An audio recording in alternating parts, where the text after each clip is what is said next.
বুঝি মানুষ কোরআনে হাফে দেখবেন মুখ ভালো করে নম্র হবে কত নম্র শুনে নম্র শব্দ শুনে কি না ও এটা কাইচার কি কথা আমি 2 বছর কথা বলছি আমার কি যে সিনিয়র জুনিয়র আছে না কাইচার কি লাগার এনে কি কথা কি হইছে সব সালাম তো লাগায় এরকম সাফার কোনো কিছু হয়েছে আমরা তো সাফার দূরে আমরা সাফার দূরে ছিলাম না আপনার সাথে আমি কথা বললাম আপনার সাথে আমি সাফাকে তুমি মূল্য হয়তো করে না ব্যবহার সুন্দর করো মাই সাথে শর্ট পর গাইবা বুঝছো তুমি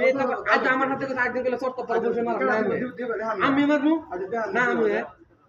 মূল্য হয়তো পুরান হাফেজ আমাদের নম্রবদ্ধ শিক্ষিত যোগ্যতা অনুযায়ী চলবে আমরা কইতাছি 2 বছর সিনিয়র আছে স্যালারি করলে বাড়তে পারে এটা বুঝছি এটা তুমি এটা ফায়দা পাওয়ার আমার দরকার আছে তো কারণ সিনিয়র দিন আছে না ওই বড় 5 বছর এই বড় সম্বন্ধে আমি জানা ও তো 1400 মাইল ঘুরে আইছে